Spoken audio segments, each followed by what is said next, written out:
tagaan pa mong tips, baka nang naglatik mo niya, nakalimot mo, napagod.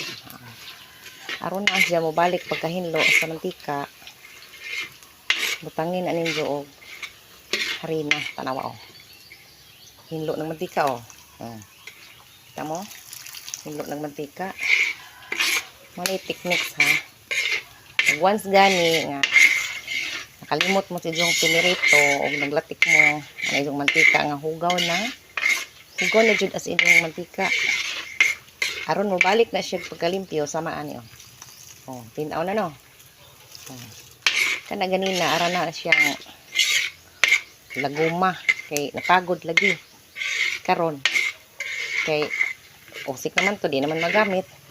So hari na gibutang diha para ang iyang kapagod ni absorb sa harina. Mao na ron magbalik na sa guglatik ko. Hinlo ng mantika. Nga na ra ang teknik ha.